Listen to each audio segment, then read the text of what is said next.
Hello, fellow traders. 'Tis I, the Rumpled One, coming to you October the 10th, the year is 2023. Let's talk trading. Trading stories we tell ourselves. Inside bars with Walmal. These videos are for educational purposes only. Your results may differ from mine and different from Walmal's. Walmal, yesterday I talked to the traders or told the stories about outside bars. So I figure there's probably a bunch of traders who trade inside bars because that's a popular trade. So I figure we can tell the story about inside bars today. Yeah, it's inside bars. I used to trade it. I really don't anymore. Not because there was something wrong with the trade. It's just I moved on and decided to do something a little bit different. But couple of things that I learned over the time of trading inside bars is, first of all, inside bars, more times than not, they wind up, you find them inside some outside bars. Yeah, we should probably define what an inside bar is. Yeah. Yeah. Now, why don't you put your definition on it, and then I'll add to it if I see it a little bit differently. Well, an inside bar inside bar happens when the high of the current bar is less than the high of the previous bar, and the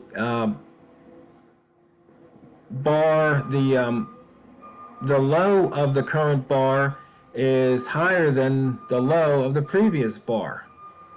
So you pick any bar and then you look to the bar to the left of it. So if it's got a lower high and a higher low, it's an inside bar, which is just the opposite of an outside bar where you have a higher high and a lower low than the previous bar. Right. That's exactly how I would define it as well. There are some traders out there, they look at it, but only looking at the body. They don't look at the wicks of it. But I didn't see any point in doing it that way. But there are traders, just so in case some trader comes across reading some article someplace, they're aware of it. That's just another way some people do it. But getting back to what I was saying, many times you find inside bars inside outside bars. And the way I used to go and trade it is I'd go and trade, I'd take the break of the inside bar in whatever direction it may be and trade it to the edge of the outside bar. So I would go and look for an outside bar with an inside bar inside of it. And then the following candle, I'd go and take the break of the high or the low of that inside bar. And I'd go and my target was then to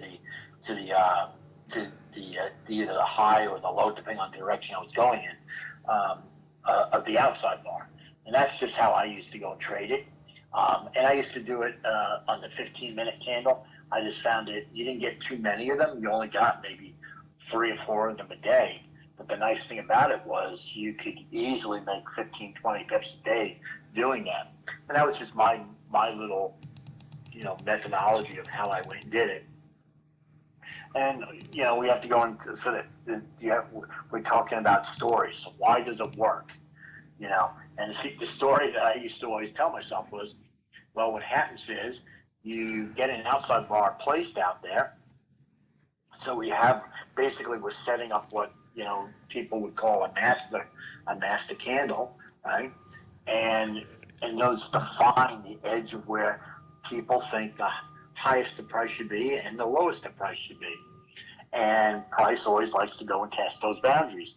So when you got an inside bar inside of that, what you're doing is when you break the inside bar, you can go and safely, or at least I would say, with my story, you'd safely bet that, hey, it's going to go and check that outer edge again. And it can do that 6, 7 times, and that's how you pick up some pips. So that's how I used to go and play it. And that's the story I used to tell myself that, people are sitting out there, they got stops out there on the other side of those of that outside bar that they need to go and try to go and protect, so there's going to be some resistance in that area, and that's why I would go and get out. Now, I know you had talked about outside bars at one point in time, but if it breaks that outside bar, then it's off to the races, and you can actually probably pick up even more pips trading that. But that's just another story. Yeah, Walmal, look at your daily chart, because on my daily chart, yesterday was an inside bar, and then the previous day was an outside bar. And if you would have Exactly. taken the break of yesterday, you could have traded it to the edge or beyond. Oh yeah, yeah. Could have made a boatload of pips, Yeah. and today. Let me just go and measure that out, just out of curiosity. So today trading the break of the inside bar, which happened at 40.7, and we had a high today of what is that 73.6. Yeah. So you're talking about 30 pips. Yeah, and the So difference in brokers, yeah, because I've got yesterday's high was at 122.43.5, and then today's high's at 122.75.2. right, So, just shows you yeah, brokers are different. But yeah, you're right. And that's the other thing too is that with inside bars, it happens. You know, often enough on the daily chart. It doesn't happen every day. It may only happen maybe once a week or something like that. But the nice thing about it is when it does happen, you're talking about a run where potentially you could pick up 30, 35, 40 pips or more. If you get a big run day, you could. I've seen days when it would break that, and you could easily pick up 75 or 100 pips. yeah, So you just gave me an idea. I don't know if I have it or not, but run a frequency distribution on how many times inside bars occur and how many times outside bars occur. I guess I could do state change frequency distribution or something right, for those yeah, for the four different bar types, and maybe I could right. add the sucker bars in there too. Yeah. Now I liked going and doing it with the 15-minute chart, and the reason why was because, like I said, you don't get a ton of them, but you get enough to get enough activity, and at the same time you don't get trading fatigue because it's happening every bar. The thing is, like, if you trade inside bars on the M1 chart, there are days where it's like every other candle, it seems, is an inside bar, Yeah, and so you can easily get yourself into it, which also means, so usually if you're trading those type of trades where every other candle is an inside bar, you can only go and pick up a pip if you're lucky. So right. so for that reason, can you do it? Yeah, you can do it, but it's probably not the best way to go about it. It's probably not something I'd look to do. I'd probably, in terms of inside bars, the lowest time frame I'd really look at it's like M5, and that happens often enough, and they're usually pretty successful. Yeah, it's And I was gonna say, you said on M15, there was a inside bar, the last one, the high break. You could have made at least 16 pips. It looks like. oh yeah, and those are the type of trades I was looking for. And it paid off. Yeah, And the good thing about it is if you're a trader that doesn't like taking a lot of trades, okay, for whatever reason, either because of risk aversion or because you just know that you get fatigued by taking too many trades, the nice thing about it is it's nice and slow. On a 15-minute chart, it takes a long time to set up, and you can see it coming, and you got time to get there. You got time to put your pending orders in. You got time to put your TPs in and your stop losses in, and you just let the trade occur. yeah. And Oh, you talk about too many trades. I was just telling Kevin. Um, I think I took 77 trades today to dig myself out of that hole. oh my gosh, yeah, that's true. That'll go in. That'll go wreck it. That would wreck my day. Well, That's like for I sure. said, I am beat because let's see, I've been at it for almost what? Let's see, 5, 6, 7, 8, yeah, about 4 hours, a little under 4 hours of trading. I've got, just for full transparency, some traders will say I'm not much better because I got 23 trades, but you know, but I don't have anything close to 70 something. Well, like I said, I've got so many of those, pip or less trades because it's just funny how price was moving, and it's just like I get in a trade, it go against me. So then, as soon as I could get out, I would get out, and then of course it would run.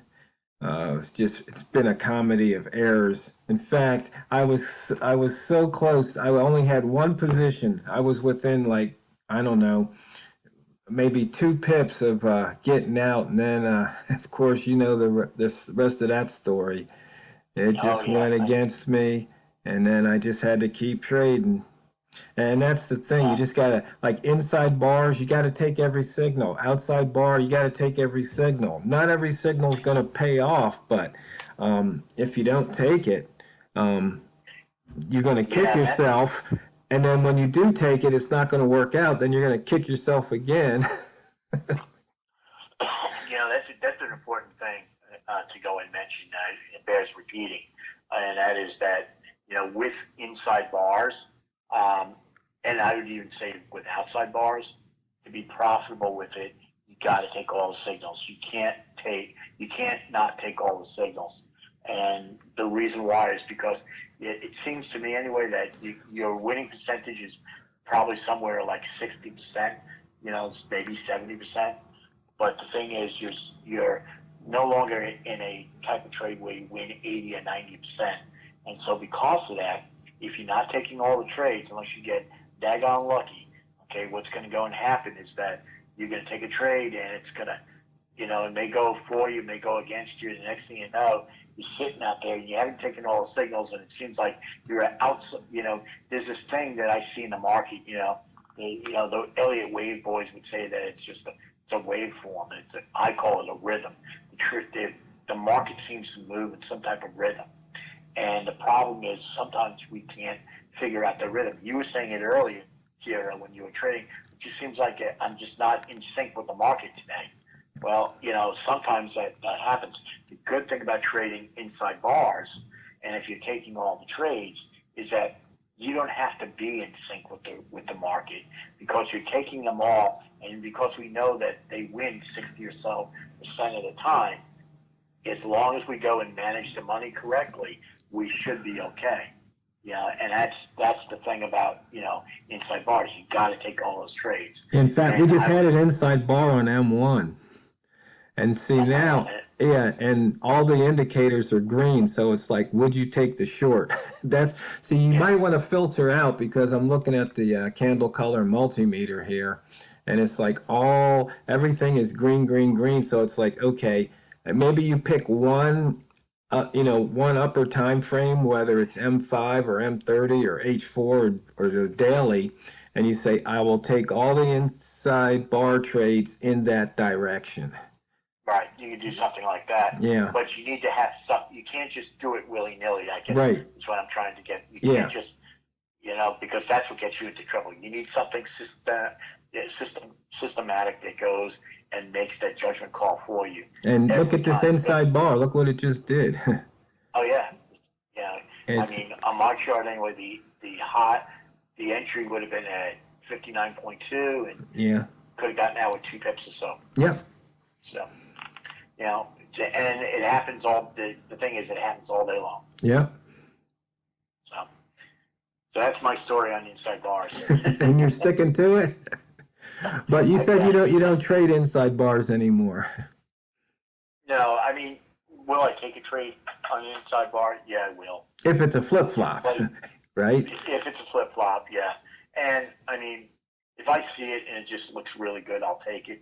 But the thing is, you know, here's my story. I'm really, really against having too many methods and having too many things to look at. Yeah, don't tell yourself too many stories, right? Yeah, and the thing is, every one of these different types of methods, they all work slightly different from each other. And I don't want to be in a situation where I'm making, I took a trade and I didn't change my gear. I didn't gear my mind up to say, okay, in this type of a trade, I'm only looking to get to here. And I didn't take that into consideration. The next thing you know, I could have been out with 2 pips. And the next thing I know, because I didn't change my TP around based on the type of trade I took. And, Yeah. and next thing, and I'm now negative. And Yeah. I don't need that. Yeah, and you know what? The fastest 15 Right. minutes in trading is up. So, fellow traders, inside bars, once again, it's a story you tell yourself, but it's not what you trade, it's how you trade it. So go out there and drain the banks. This is the Rumple.